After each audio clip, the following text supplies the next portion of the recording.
বলা হয়ে থাকে একটা ছবি নাকি হাজারটা কথা বলে, কিন্তু কখনো কখনো একটা সাধারণ ছবি শুধু কথাই বলে না, একটা আস্ত গল্প শুনিয়ে দেয়। আজকের এই বিশ্লেষণে আমরা ঠিক এমনই একটা স্থির ছবির গভীরে যাব, দেখব এর পড়তে পড়তে কী গল্প লুকিয়ে আছে। এই ছবিটার দিকে তাকান। এক ঝলকে দেখলে কি মনে হয়? খুব সাধারণ একটা দৃশ্য, তাই না?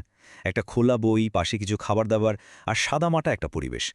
কিন্তু আমার মনে হচ্ছে এখানে যা দেখা যাচ্ছে তার চেয়েও বেশি কিছু লুকিয়ে আছে। তো প্রশ্নটা হলো, আরও কাছ থেকে দেখলে কি বেরিয়ে আসে? এই ছবিটা আসলে কি গল্প বলতে চাইছে? চলুন এর রহস্যটা ভেদ করা যাক, এক এক করে এর প্রত্যেকটা উপাদানকে বিশ্লেষণ করে। চলুন ছবির একেবারে কেন্দ্রে যাওয়া যাক। আর সেখানে আছে বই। এই বইগুলোই আমাদের গল্পের প্রথম এবং সবচেয়ে গুরুত্বপূর্ণ সূত্র। দেখা যাক এগুলো আমাদের কি বলতে চায়। খেয়াল করে দেখুন, সামনে একটা বই খোলা আর পেছনে আরও কয়েকটা বইয়ের একটা স্তূপ। এটা বেশ পরিষ্কার যে এই দৃশ্যের মূল ফোকাস হল পড়াশোনা বা জ্ঞানচর্চা। এই ছবির প্রেক্ষাপটটা বোঝার জন্য প্রথম ক্লু হল বইগুলোর ভাষা। লেখাগুলো আরবিতে, আর এটাই আমাদের একটা নির্দিষ্ট সাংস্কৃতিক আবহের দিকে ইঙ্গিত দেয়। আর এখানেই আমরা গল্পের সবচেয়ে বড় সূত্রটা খুঁজে পাই। যদি খোলা বইটার ডান দিকের পাতাটা ঠিক নিচের দিকে ভালোভাবে লক্ষ্য করা যায়, তাহলেই একটা আরবি শিরোনাম চোখে পড়ে, আল হুদা ইসলামিক। তো এই আল হুদার ইসলামিয়ার মানেটা কি? এর অনুবাদ করলে দাঁড়ায় ইসলামিক নির্দেশনা। আর এখান থেকেই ব্যাপারটা পরিষ্কার হয়ে যায় যে এটা কোনো সাধারণ পড়াশোনা নয়, বরং এটা ধর্মীয় জ্ঞান অর্জনের একটা গভীর সাধনা। মানে এই অধ্যয়নের একটা খুব নির্দিষ্ট উদ্দেশ্য আছে। এবার পেছনের বইয়ের স্তূপটার দিকে তাকানো যাক।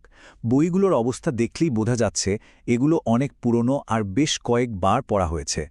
এটা দারুণভাবে ফুটিয়ে তুলছে যে এই জ্ঞানচর্চাটা একদিনের ব্যাপার নয়, এটা একটা দীর্ঘ আর নিরবিচ্ছিন্ন সাধনারই প্রতিফলন। আচ্ছা, জ্ঞান চর্চার জন্য তো শুধু মনের জোর থাকলেই হবে না, শরীরেরও তো শক্তির প্রয়োজন, তাই না? চলুন এবার ছবির দ্বিতীয় উপাদান মানে এই খাবারটার দিকে মনোযোগ দেয়া যাক।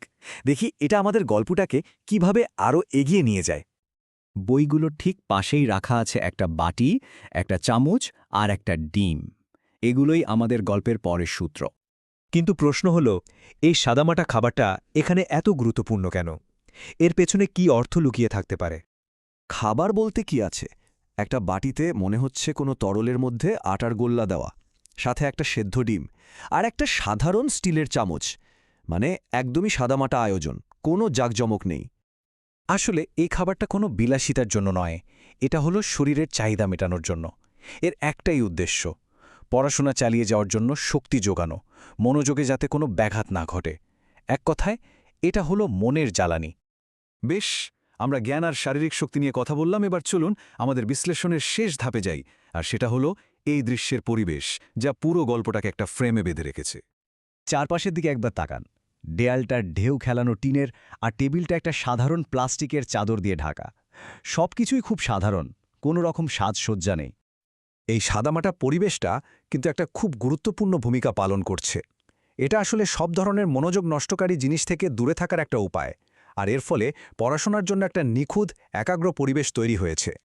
তো এতক্ষণ আমরা যা যা দেখলাম, এবার সেই সব টুকরোগুলোকে একসাথে জোড়া লাগানোর পালা। চলুন দেখি এই বই, খাবার আর পরিবেশ, এই তিনটে জিনিস একসাথে মিলে শেষ পর্যন্ত কোন গল্পটা আমাদের শোনায়। তাহলে পুরো ব্যাপারটা কি দাঁড়ালো? একদিকে আরবি বই, যা আমাদের বলছে জ্ঞান আর বিশ্বাসের কথা। অন্যদিকে সাদামাটা খাবার, যা সেই জ্ঞানচর্চা চালিয়ে যাওয়ার শক্তি যোগাচ্ছে।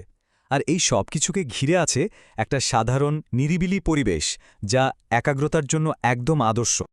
তার মানে আমরা যা দেখছি তা শুধু কয়েকটা জিনিসের এলোমেলো সমাবেশ নয়, এটা হলো জ্ঞান, বিশ্বাস আর মনোযোগের প্রতি একনিষ্ঠতার একটা শক্তিশালী ছতি।